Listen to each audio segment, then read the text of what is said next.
Audible's romance collection has something to satisfy every side of you. When it comes to what kind of romance you're into, you don't have to choose just one. Fancy a dalliance with a duke, or maybe a steamy billionaire? You could find a book boyfriend in the city and another one tearing it up on the hockey field. And if nothing on this earth satisfies, you can always find love in another realm. Discover modern rom-coms from authors like Lily Chu and Ali Hazelwood, the latest romantasy series from Sarah J. Maas and Rebecca Yarros, plus Regency favorites like Bridgerton and Outlander. And of course, all the really steamy stuff. Your first great love story is free when you sign up for a free 30-day trial at audible.com/Wondery. That's audible.com/Wondery.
Here is your host, General Holland M. Smith, former Commanding General, Fleet Marine Force, Pacific Area, United States Marine Corps.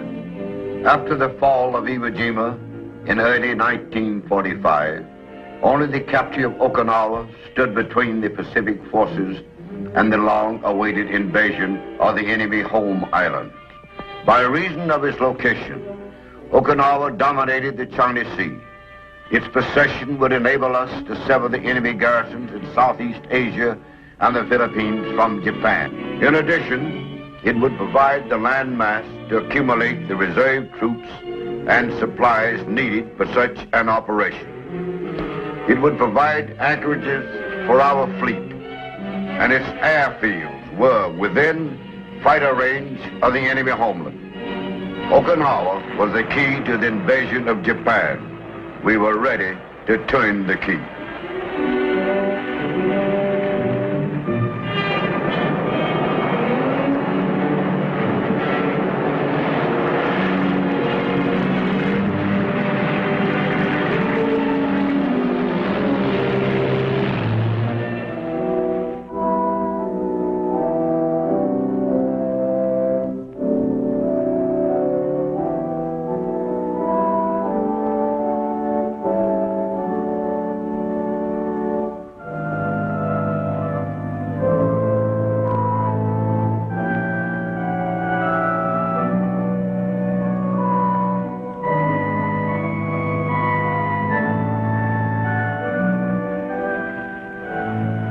The whoosh of rockets.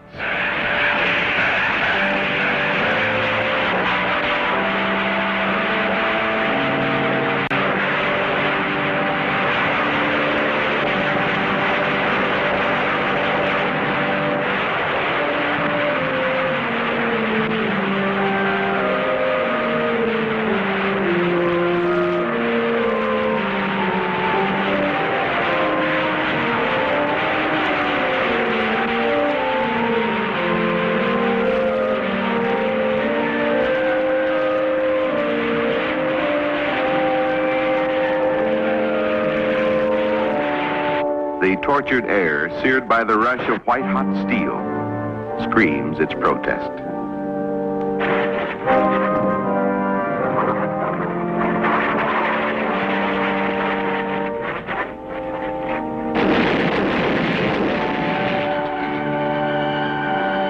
plane dives toward destiny, disintegrates in explosive agony.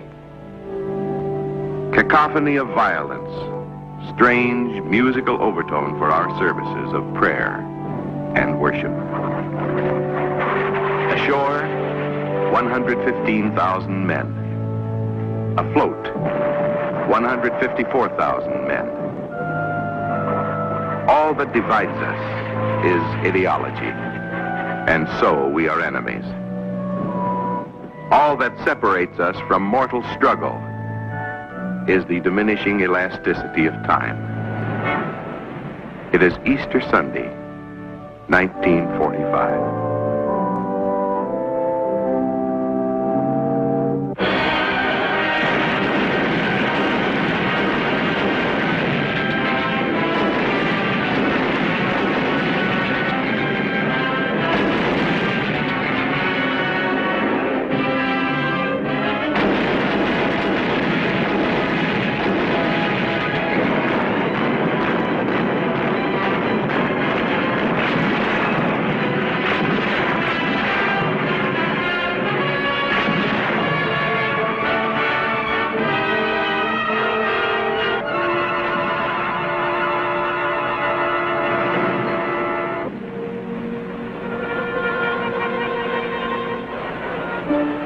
It is quiet.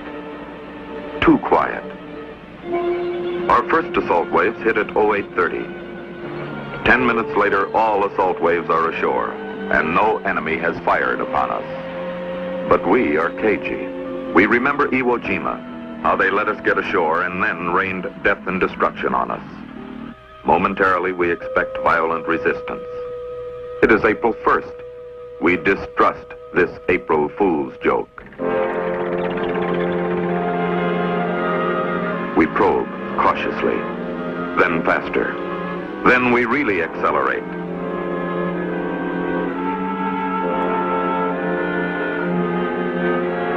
Yontan and Kadena airfields, where we have expected to fight for days, are in our hands by noon.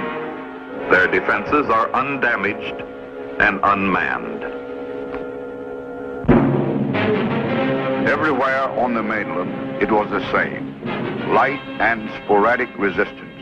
The 1st Marine Division overran their first 20 days assignment in 4 days. The 6th Marine Division reached their 15 days objectives in the same period. The Japanese had withdrawn their great strength to as yet undisclosed positions. It was part of their defense strategy, forcing us to find them, then fight them on their own ground, under their own conditions, and at their own terms. It was to be a war of attrition, long, vicious, and deadly.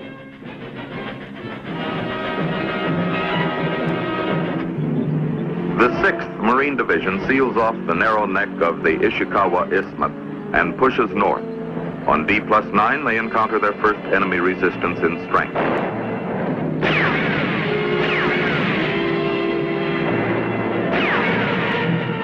The hills are 1,500 feet high, infested with natural and man-made caves. Perpendicular cliffs with natural cover defy penetration. The enemy has chosen well, but this is no coral island which must be overrun in hours. Here, we have time. We bring up concentrations of artillery, additional troops.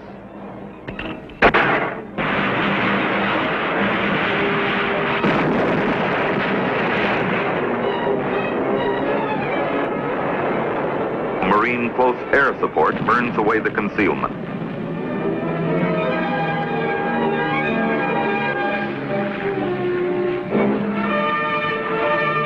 Naval gunfire is damaging to the positions, but does little to reduce enemy personnel.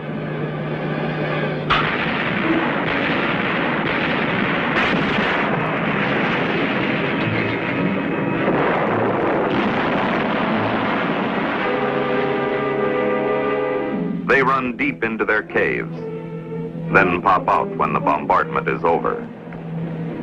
We take the strong point by hand, with hand weapons.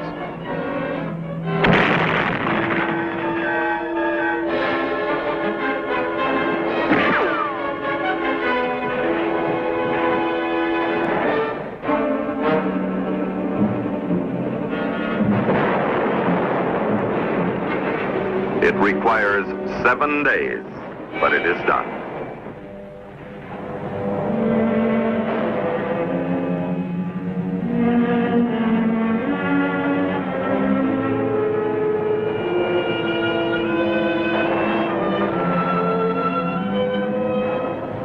Other units of the 6th Marine Division seal and secure the Motobu Peninsula, the offshore islands, and the remainder of the northern area.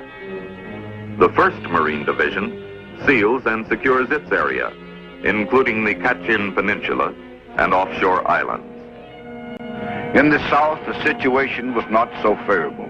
On D-Day, the 24th Corps had landed on the right, executed a wheeling movement, and for the next 4 days had driven swiftly southward. From D+4 until D+10, enemy resistance had stiffened. From D+11, the 7th and 96th Infantry Divisions, U.S. Army, found themselves face to face with the real Japanese strength on Okinawa. Whereas the drive to the north had been opposed by 3,000 enemy troops, the 24th Corps was fighting almost 100,000. Japanese defense plans for Okinawa were simple, if erroneous. Allow the Americans to get ashore, engage them in a war of attrition while their kamikaze attacks were destroying the American fleet. With our troops thus severed from supply or rescue, the enemy would bring additional troops from the Japanese mainland and decimate our divisions at his leisure.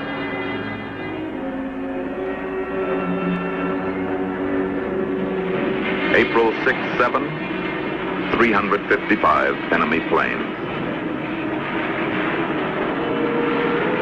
April 12-13, 185.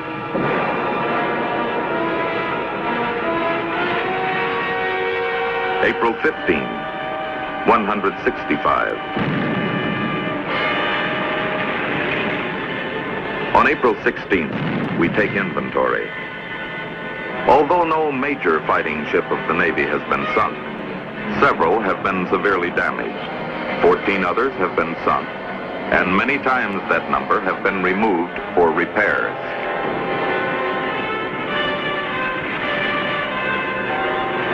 April 27-28, 115 suicide planes.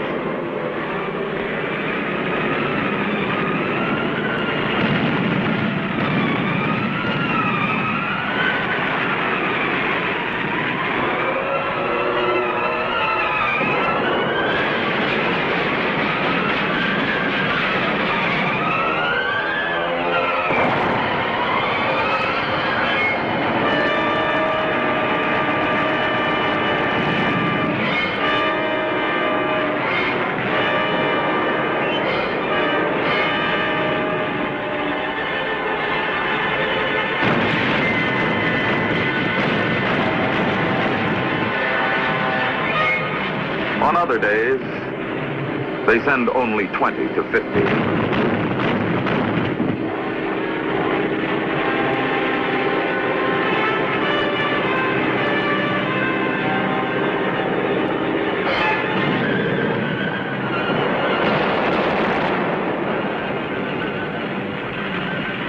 To the Empire, Okinawa is face, and face must be protected at any price.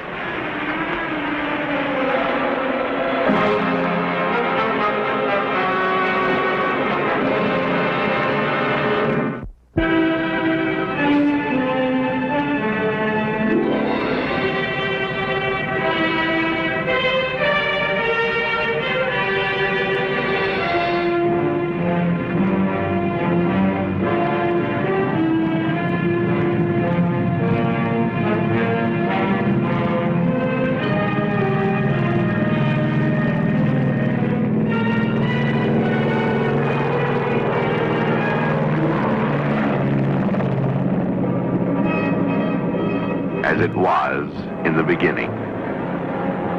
Talons of destruction. So shall it be at the ending. Birds of prey. Ripping.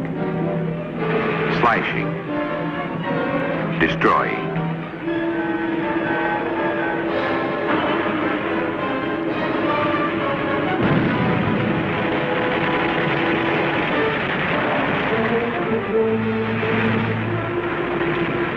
Kamikaze, divine wind, and ill that blows no good. Kamikaze, expiring gust of a tottering empire.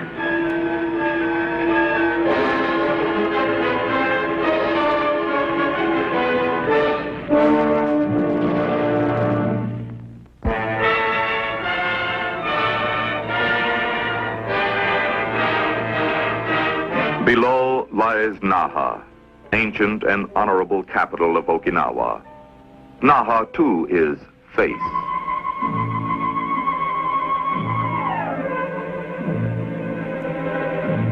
Japanese resistance on the hills to the east is bitter, vicious. Queen Ridge, Sugarloaf, Horseshoe, Charlie. They are fighting a delaying action to cover the withdrawal of the Japanese 32nd Army. On the night of May 22nd, we break through the ring of defenses.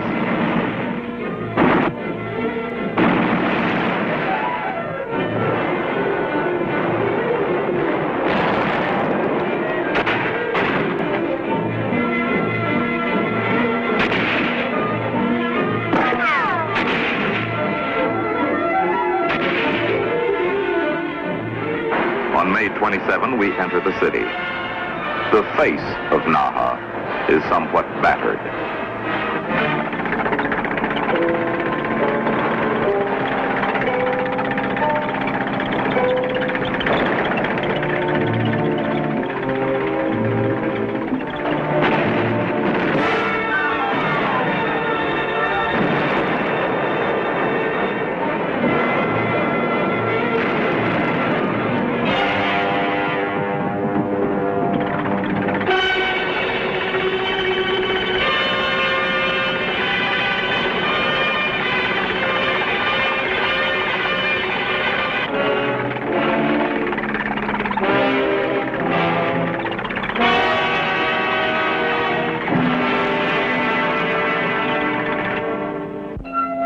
Beginning on April 30th, Marine units are withdrawn from the north and assigned their objectives in the south. By May 10th, realignment is complete, and Army and Marine divisions are ready for a concerted assault.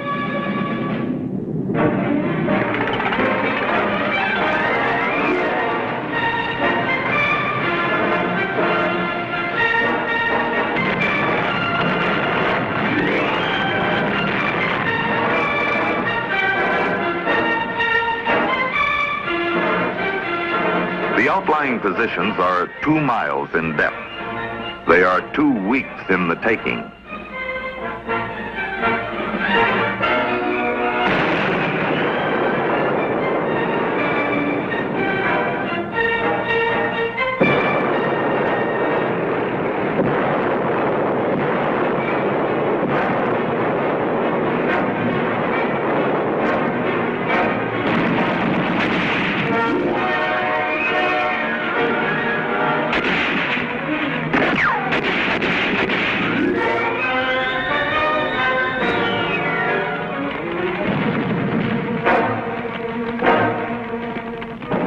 Marine pilots fly 600 close support missions in 13 days.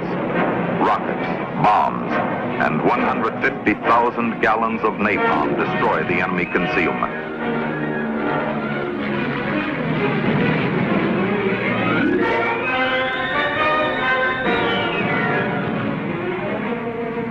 When rain turns roads into quagmires, frontline units are resupplied by air. The accepted measure of time from 1 April until 1 May is termed 1 month. Until 1 June, 2 months. But time is not constant. Even our calendar must be adjusted every 4th year to acknowledge and accommodate this consistent inconsistency. 1 second in the inferno has the relative length of an aeon. This is Inferno. And as the aeons accumulate, we must transpose the immeasurable into some known quantity of measurement which has a relative timeliness commensurate with our progress. We choose names of towns and hills and valleys, names we can never remember, yet will never forget. Tsuchina, Kokuba, Sukasan, Kanagajuku, Gisuchi, Dakitan, Tomuso, Hanza, Shindawaku. When we run out of Japanese names, we supply our own. Hill 521, Abel, Baker, Charlie, Queen Ridge, Sugarloaf, Horseshoe, Crescent, Half Moon, 71, 54, 67, Hike. Hike. We wish we could. Instead, we crawl and hack and shoot and climb and fall and slip and stumble and slide and dodge and cling and inch. One enemy at a time becomes one cave at a time, which becomes one pocket at a time, which in turn becomes one hill at a time. We keep grinding and whittling and scratching and pushing and shoving and gouging them back toward that last implacable barrier, the sea. Time is measured in names. 20 Kokubas and fatigue mounts. 30 Gisuchis, casualties increase. 40 Kunishis and violence is undiminished. 49 Mizados and Shuri Castle, the nightmare, the strong point, falls. 70 Nagasukus, and the end is in sight.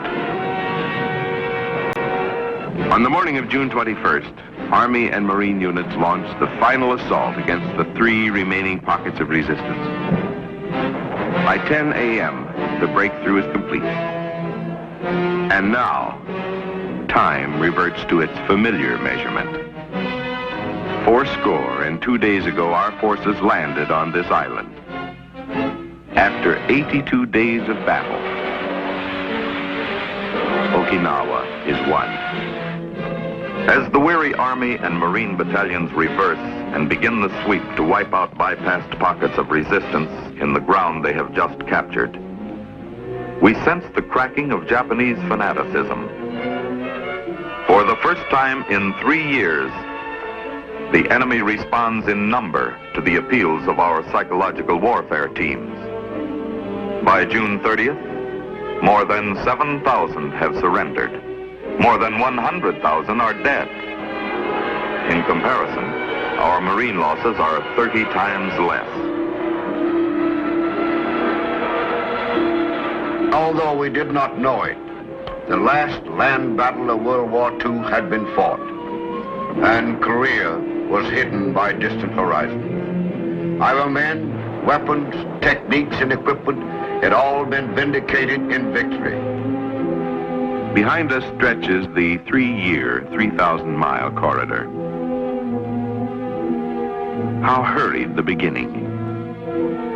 How distant the entrance. How valorous the deeds that leveled the tortuous path. How magnificent the sacrifices that shored the success. How righteous the intent that lent the impetus. How costly the losses for freedom spent.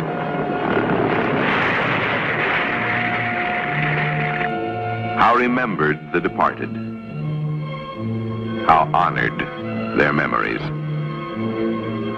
How vindicated their passing. For in the progress of their relentless course, oppression and aggression were put to rout. In the bitter turmoil were republics born. From the wreckage rise the edifices of freed nations. In the administration of the affairs of the conquered enemy nation, are our true and unselfish intents displayed for all the world to see. We fought for freedom, nothing more.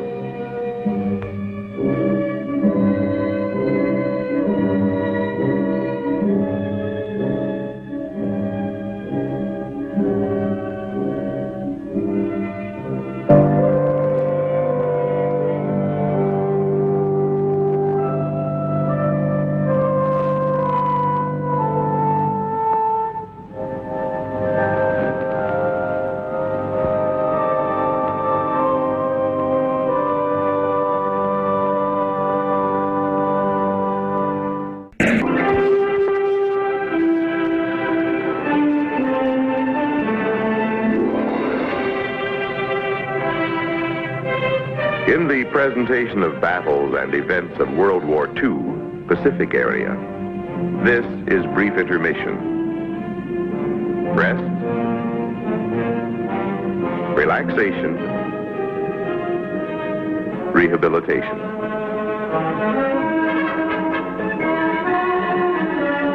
Well earned, it is well enjoyed. Faces relax. Lines of weariness disappear. Eyes become normal, and pounds multiply.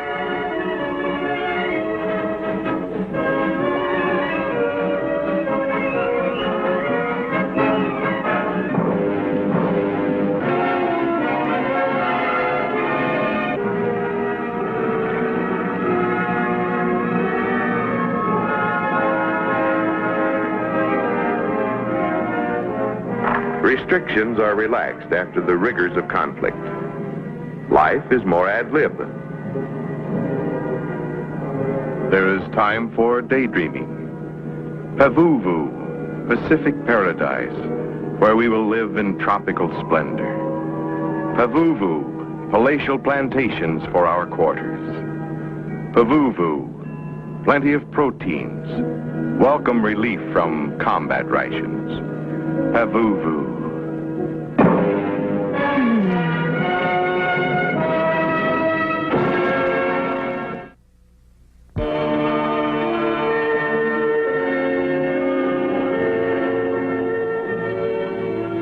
Here is your host, General Holland M. Smith, former Commanding General, Fleet Marine Force, Pacific Area, United States Marine Corps. Rehabilitation after battle is always difficult. The 1st Marine Division had performed brilliantly at Cape Gloucester, and they deserved their rest. The plan called for rest. Then a vigorous training program in new weapons and new techniques to ready them for Peleliu.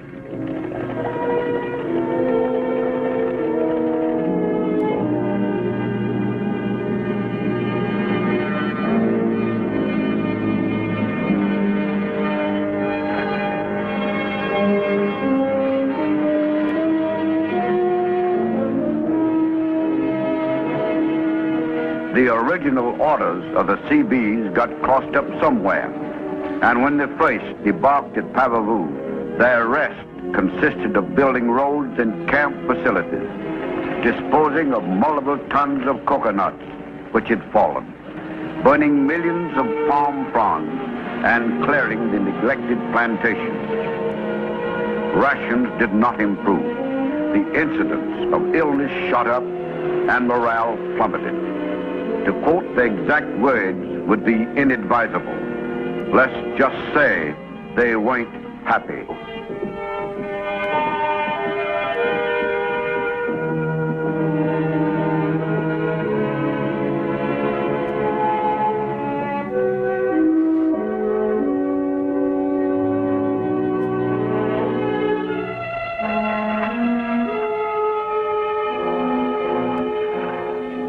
Cape Gloucester and the New Britain campaign have been rough. As we reach the rest area, our division is under strength due to battle casualties and disease, much of which was contracted before the Gloucester invasion, but did not make its appearance until after we had landed.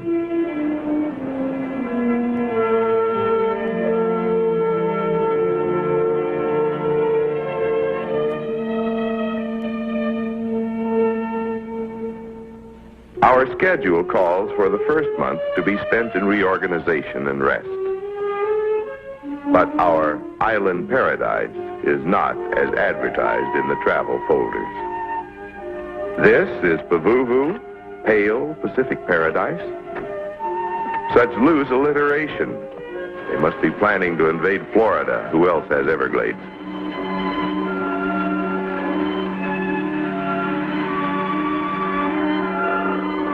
This is a palatial plantation. Somebody mangled a metaphor. That wouldn't FHA for $1.60. This is tropical splendor, like a ribbon of road in the moonlight. What a sick simile. What a sick bunch of guys. Before we can enjoy our rest, we must work for it.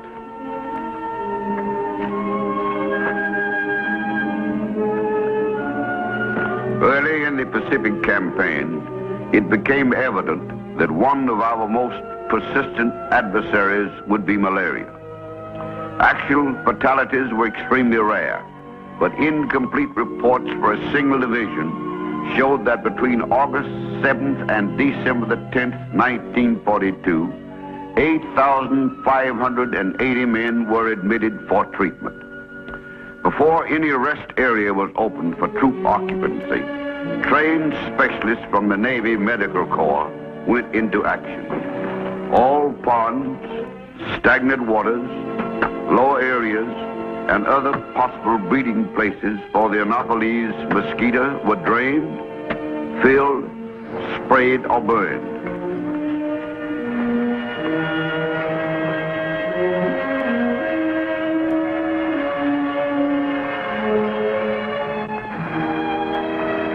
When the area was sufficiently clean and livable, the troops were allowed to move in.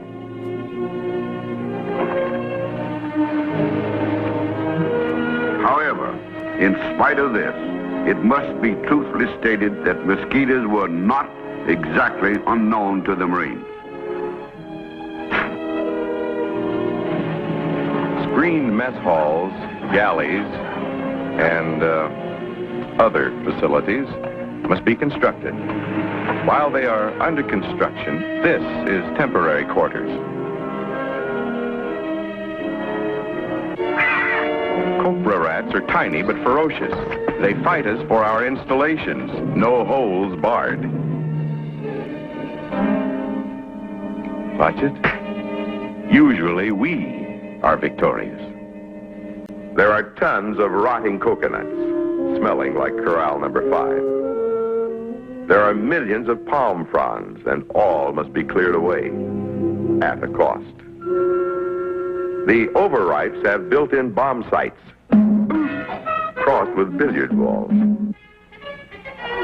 But the food, that's a different matter. Once a week, we're supposed to get fresh meat, whether we want it or not. And the size, just do this. There it is. All the other days, it's this. And eggs twice in 4 months. But we are scroungers of no mean ability. Like our forefathers, we will adapt. We will live off of the land. A survey is indicated. A foray scheduled. Success.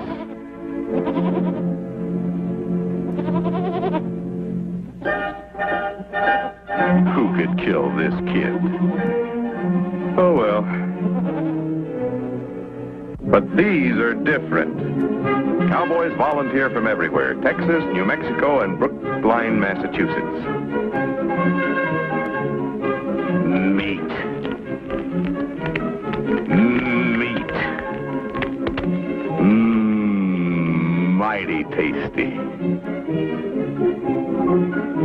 Check. Check. Cookie? Double check.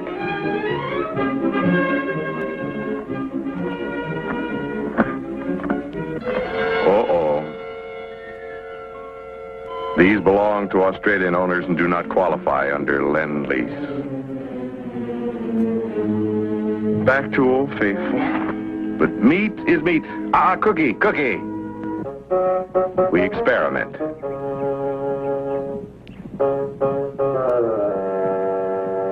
Cookie is hidebound by culinary tradition. Come on, Cookie.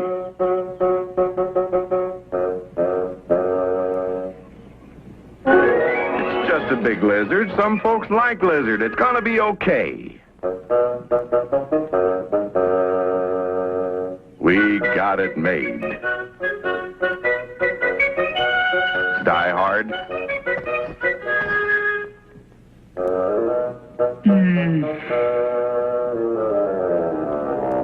Ooh. I told you.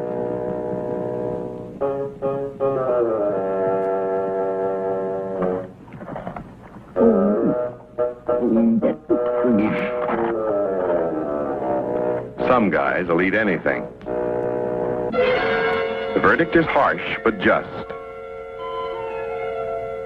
We find that alligator is excellent for handbags, shoes, luggage, but unfit for human consumption. Back to...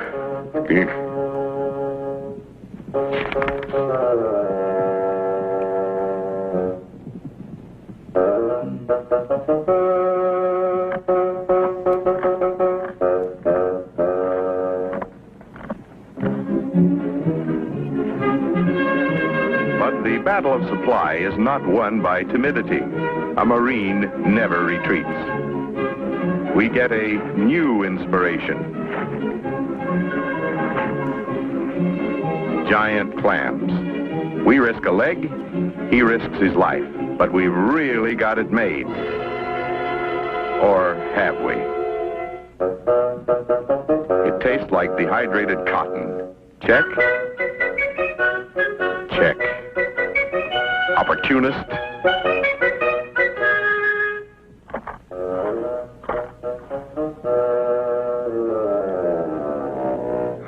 Cookie, that's twice. But ingenuity will out. We toss grenades and TNT into the surf.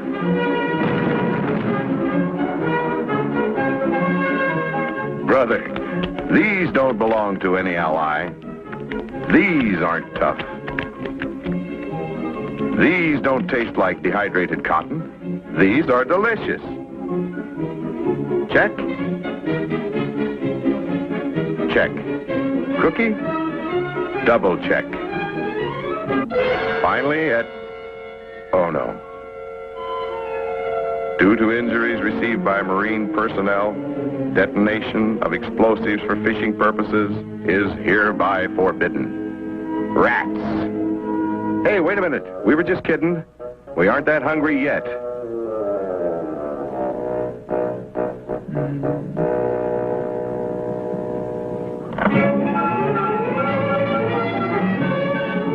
But recreation and the pictures they give us, boy, that's different. Look at it. Great, huh? Terrific. How old is Birth of a Nation? Uh-oh. Most of us are 24-month veterans, and that smile is the tip-off. The rest period is over. Training is about to begin. Well, like I said, all that glitters is not gold.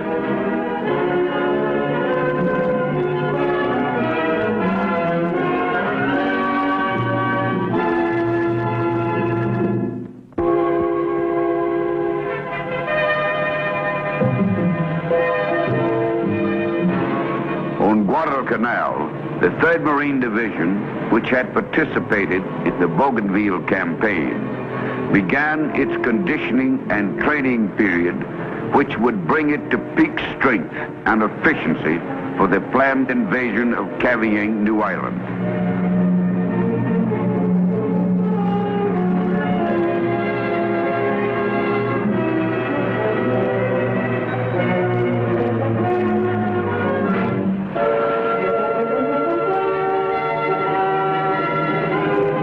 Familiarization lectures and practice with all weapons and equipment were begun.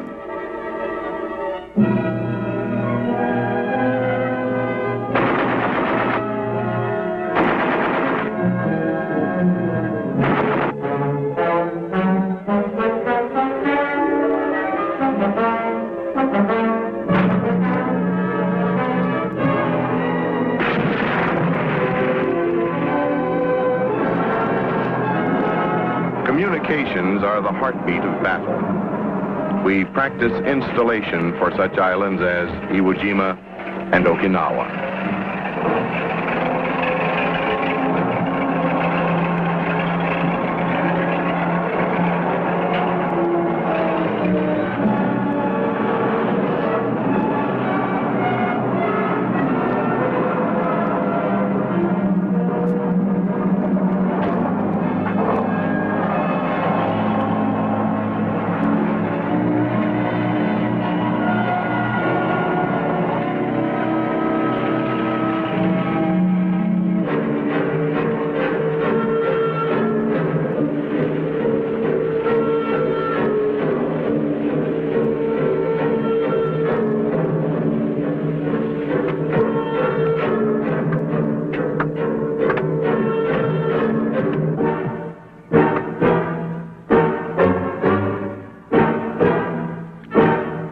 Gun emplacements and other installations are camouflaged.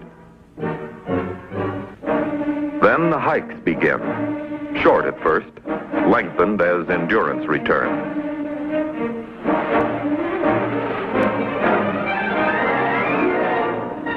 We review and practice tank infantry tactics.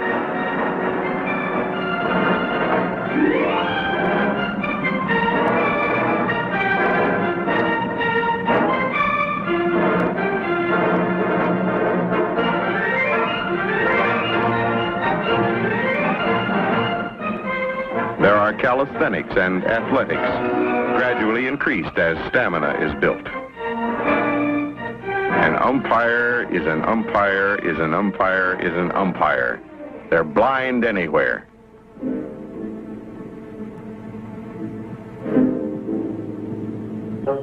Occasionally we indulge in some horseplay to relieve the tension. Deathless drama begins. Enter the heroes. Likewise, the villain, slightly outnumbered. Enter the victims.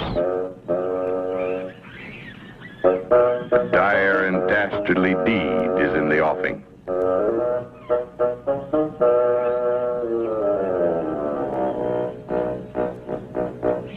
The creeping villain. The outraged victim. The crime, the thrilling chase, the speedy capture. They were short of film. Oh well, at least it's newer than Birth of a Nation. But eventually, it's back to business.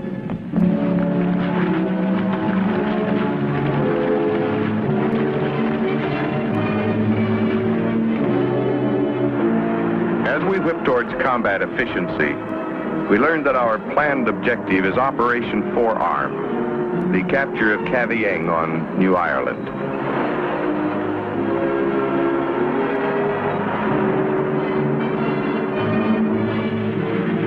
Full-scale rehearsals are held.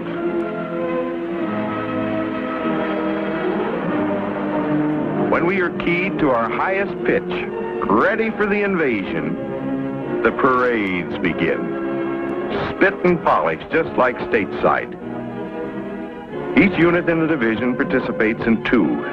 We carry individual weapons in the first, but the second displays all equipment utilized by the organization. But there was a sound reason for these parades. The combined air raids and naval fire against Cavayang and other Japanese bases and shipping had neutralized the enemy's offensive power in the Bismarck area far more effectively than had been anticipated. This reduction of the importance of Cavayang, plus the high cost which our invading forces would have to pay, led to the decision to postpone and eventually abandon the operation altogether. The parades reviewed by the Corps Commander and ranking naval and marine personnel proved an essential factor in maintaining this efficiency for the protracted period of training for the next operation, the recapture of Guam.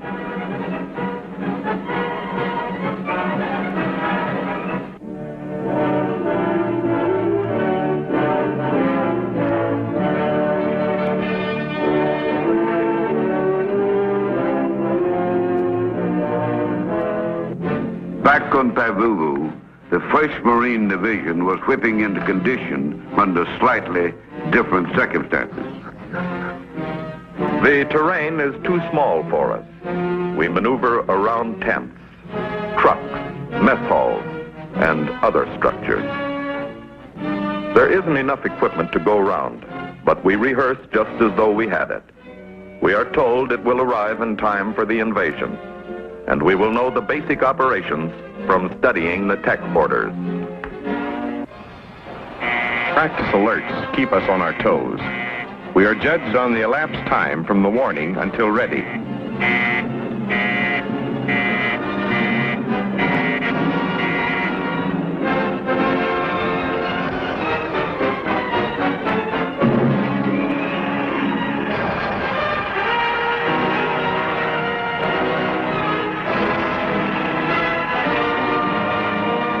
We doed it.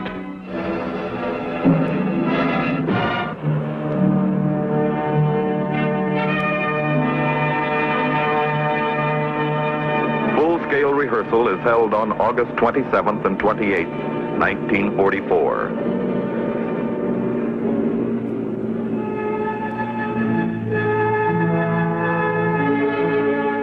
Tassafaronga. What a mouthful. Didn't anybody speak English when they named these joints? Why couldn't they kept it simple, like Schenectady or Ypsilanti or Tucumcari? Rehearsal goes about as we expect.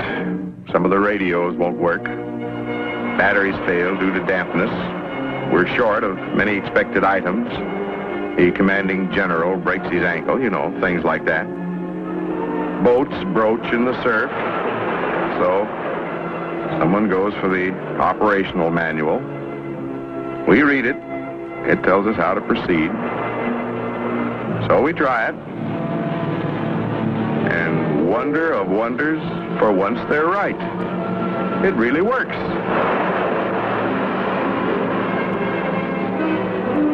Twice. Unbelievable.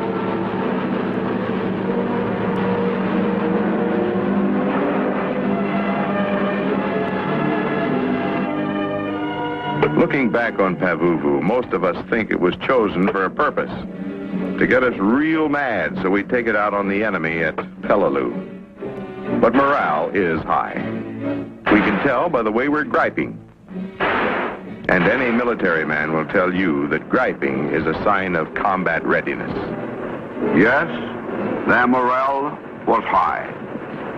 They had raised it in spite of the blazing sun that painted mahogany on tender skins. Their efficiency was high. They had developed it in spite of the humidity that made the island a steam bath of dankness. Their stamina was at its peak. They had built it with incessant hours of toil, hikes, maneuvers, calisthenics. It seems unending, but it is necessary. The sweat of exertion has melted away the saltness. Officers and men are physically and mentally lean and fit. Once again, the divisions are ready for battle. They are Marines.